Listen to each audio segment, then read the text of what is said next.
Bismillahirrahmanirrahim. Assalamualaikum warahmatullahi wabarakatuh. Baiklah, perkenalkan sebelumnya nama saya Fitra Wahdania Ali, NIM 03 0111 92 182. Di sini saya akan mencoba untuk menjelaskan salah satu materi daripada mata pelajaran SKI pada MTS kelas 8 dengan judul Peradaban Islam pada Masa Abbasiyah. Oke, pertama adalah mengenai latar belakang lahirnya Daulah Abbasiyah. Jadi,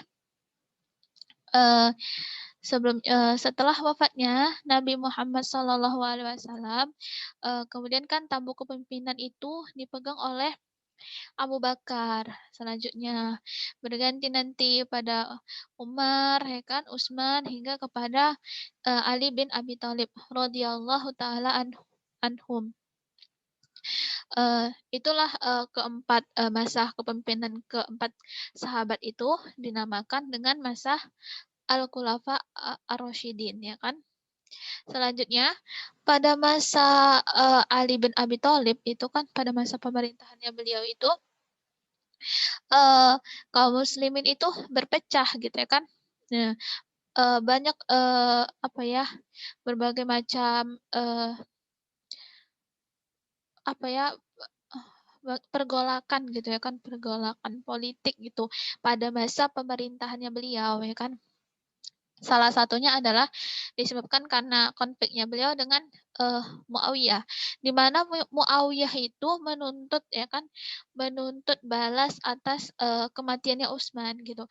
Jadi Muawiyah itu menginginkan supaya Ali sebagai khalifah keempat itu, dia itu mengusut gitu uh, tentang kasus pembunuhan Utsman. Jadi dia ingin agar para pembunuh Utsman itu dikenai hukum qisas gitu. Sehingga dia baru akan membayat Khalifah Ali bin Abi Thalib kalau Khalifah mengusut kasus itu. Akan tetapi Khalifah Ali bin Abi Thalib itu punya strategi lain gitu ya kan. Dia melihat maslahat bahwasanya karena keadaan kaum muslimin yang sedang berpecah, maka harus distabilkan dulu gitu kan kondisi negara saat itu harus distabilkan. Adapun kasusnya Utsman pun karena pembunuhnya itu banyak orang gitu, maka akan agak sulit juga gitu ya kan untuk menjatuhkan hukum qisasnya begitu.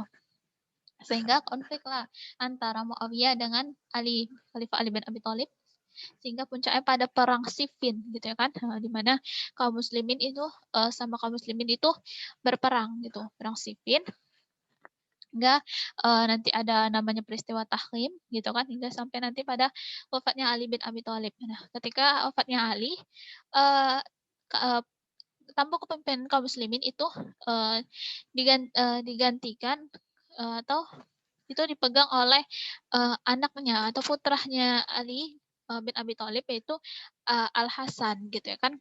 Nah, Al Hasan melihat sepertinya akan sulit juga gitu kan untuk menyatui dua kelompok gini yang sedang bermusuhan ini ya kan, antara pasukan Ali, pengikut Ali dengan Muawiyah.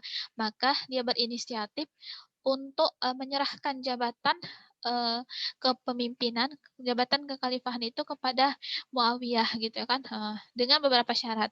Dengan beberapa syarat. Muawiyah pun menyetujui syarat-syarat tersebut. Sehingga jadilah dia menjadi khalifah ya kan, khalifah sehingga lahirlah yang namanya dinasti Umayyah gitu ya, dengan Muawiyah sebagai khalifah pertamanya. Jadi sistem pemerintahan gitu ya kan yang dulu pada masa Nabi, masa Khulafaur Rasyidin itu kan dengan dipilih pemimpin itu melalui musyawarah. Nah, pada Bani Umayyah ini bermulailah sistem pemerintahan Islam itu melalui dalam bentuk kerajaan atau monarki gitu ya kan, dengan Muawiyah sebagai khalifah pertamanya ya kan. Jadi dan benar saja di situ pada saat itu disebutlah ya kan, terkenal dia dengan istilah Amul Jamaah ya kan. Jadi tahun persatuan ya kan. Jadi di situ bersatu kaum muslimin gitu ya kan pada tahun itu gitu ya kan. Kemudian Daulah Umayyah ini, eee, dia itu berkuasa selama 90 tahun gitu ya kan, dengan 14 orang khalifahnya. Kan nanti ada Muawiyah, selanjutnya nanti ketika Muawiyah wafat digantikan oleh anaknya Yazid dan seterusnya. Jadi pada masa Daulah Umayyah ini, banyak kemajuan-kemajuan yang dicapai oleh kaum muslimin gitu ya kan, baik dalam bidang ilmu pengetahuan, politik ya kan, militer, ekonomi, pemerintahan dan lain sebagainya. Hingga nanti karena beberapa faktor ya kan, pada tahun kan mulainya berdiri Umayyah ini 660 Masehi sampai nanti hancurnya itu tahun 750 Masehi. Nah, ketika hancur itu disebabkan beberapa faktor ya kan, banyaknya pemberontakan gitu kan, perpecahan internal di antara Daulah Umayyah sendiri gitu ya kan. Jadi masing-masing ingin berambisi untuk menjadi khalifah begitu kan, ingin berkuasa.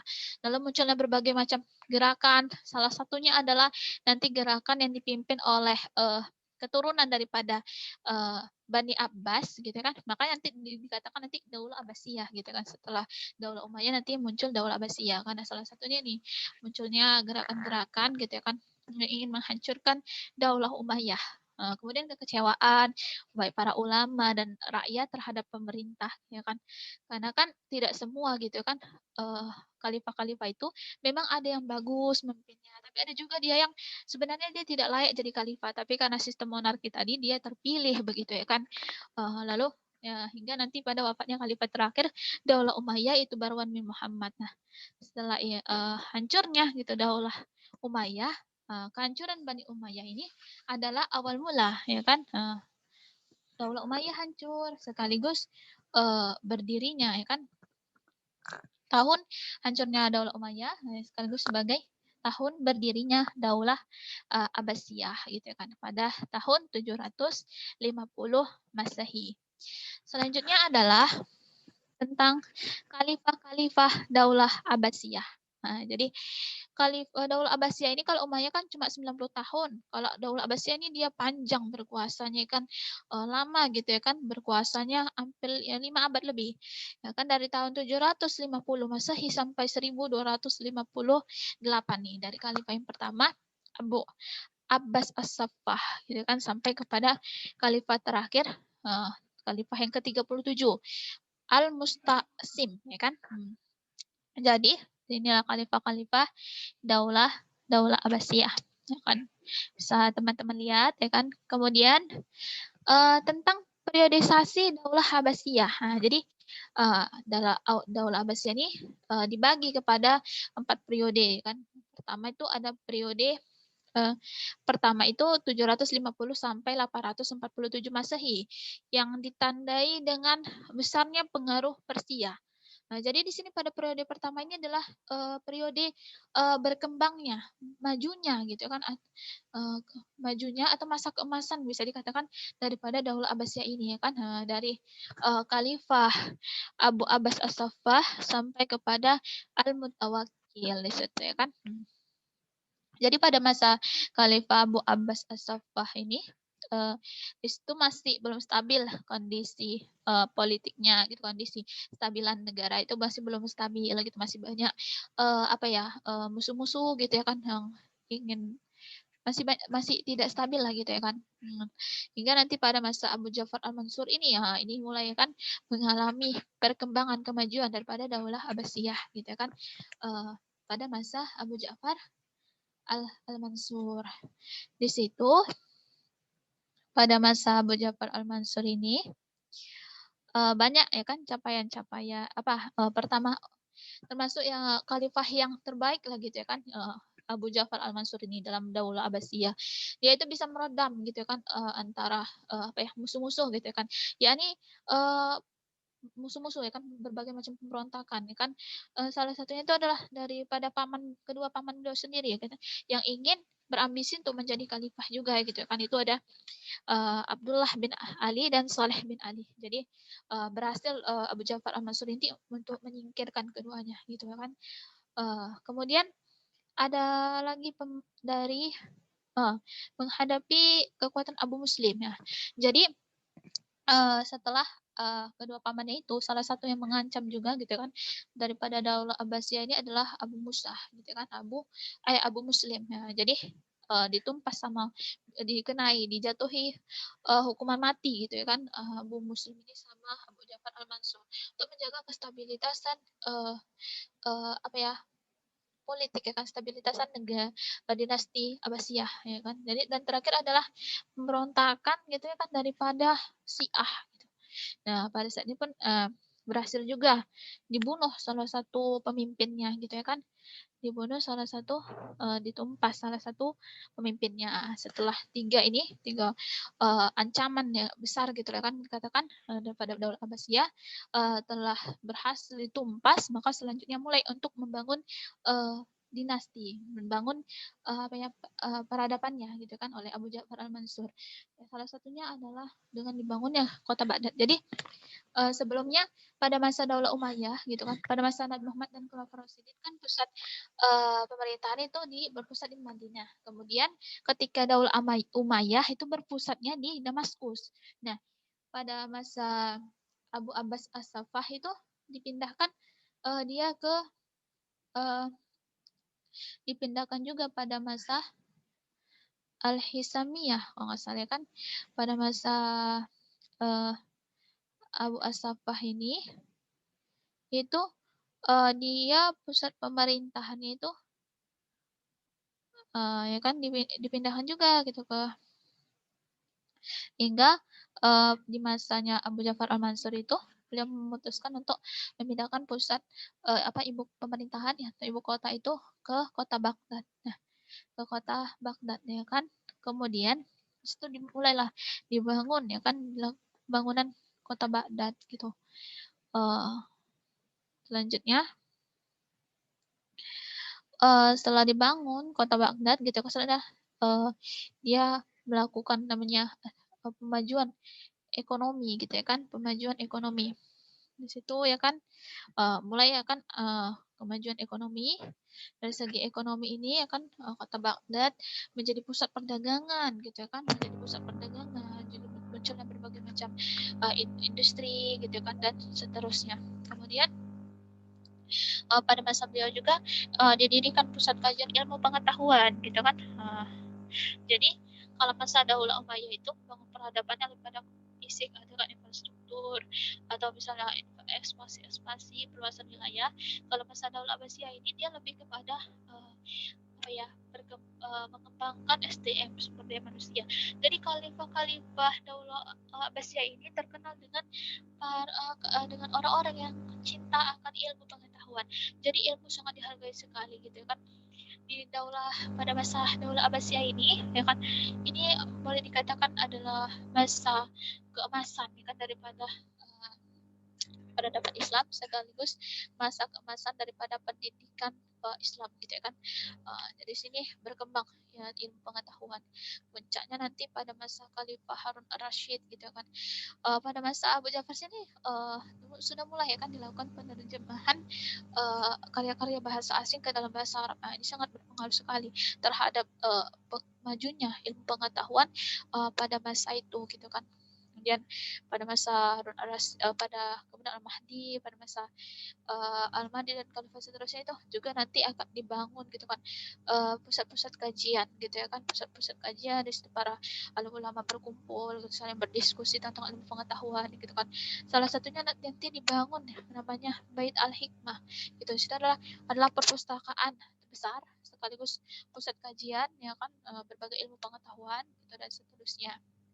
Sehingga banyak sekali melahirkan berbagai macam ya karya-karya yang hebat yang luar biasa gitu, melahirkan para ilmuwan-ilmuwan muslim gitu ya, yang tidak hanya yang ahli dalam ilmu-ilmu keislaman aja, tapi juga ahli dalam ilmu-ilmu bidang-bidang lainnya ya kan, fisika, matematika gitu kan, kemudian sejarah, arsitektur gitu dalam bidang kedokteran dan lain-lain sebagainya gitu kan.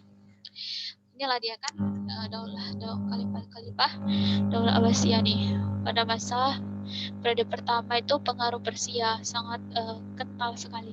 Jadi khalifah itu memilih orang-orang Persia itu untuk menduduki jabatan-jabatan yang penting ya kan dalam dinasti Abbasiyah dan ini adalah masa keemasan daripada Daulah Abbasiyah pada periode pertama ini.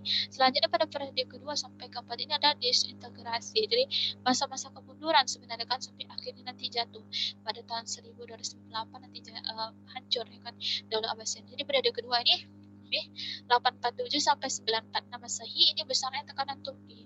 Jadi di sini kan masa sini mulai besarnya tekanan daripada Turki.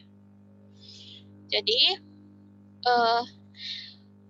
karena pengaruh orang Persia itu sangat kentara sekali dalam dinasti Abbasiyah. Lalu Khalifah takut ya kan kalau misalnya nanti takutnya maka dia karena besar sekali pengaruhnya jadi ingin dibatasi kan oleh Khalifah karena takut nanti mereka pula yang akan merebut kekuasaan gitu kan. Maka dimintalah bantuan gitu kepada bangsa Turki gitu kan, kepada bangsa Turki. Mereka nanti akan direkrut untuk menjadi tentara gitu kan, yang pada akhirnya nanti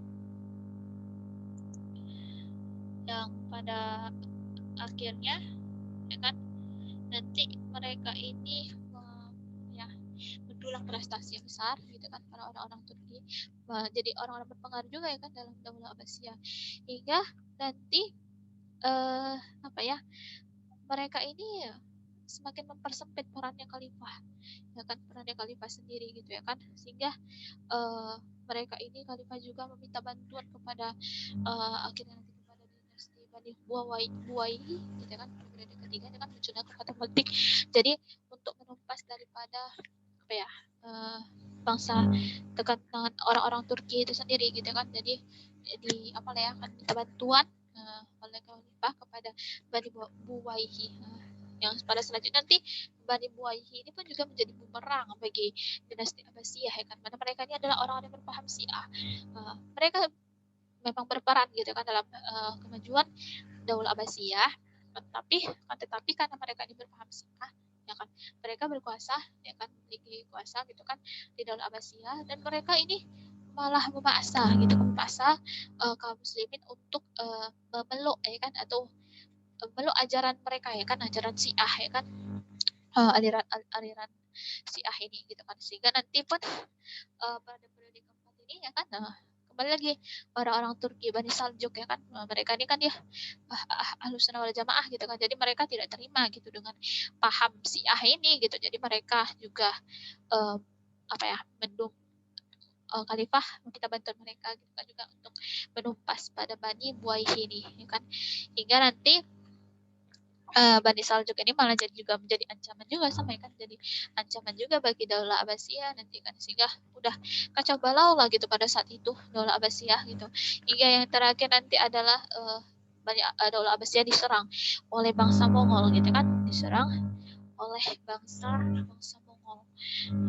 Diserangan bangsa Mongol ini akan hingga hancur porak-poranda lah ya kan, diserang ada bangsa Mongol porak-poranda lah ya kan dinasti Abbasiyah ya kan, yang mana buku-buku yang banyak itu yang dikarang oleh para ulama gitu kan, dan peradabannya bangun-bangunan itu dihancurkan ya kan, buku-bukunya juga dihancurkan, diporak-porandakan dinasti Abbasiyah ini gitu kan, hingga akhirnya hancurlah gitu kan, runtuhlah dinasti Abbasiyah yang terakhir karena serangan bangsa Mongol tahun 1258 Masehi.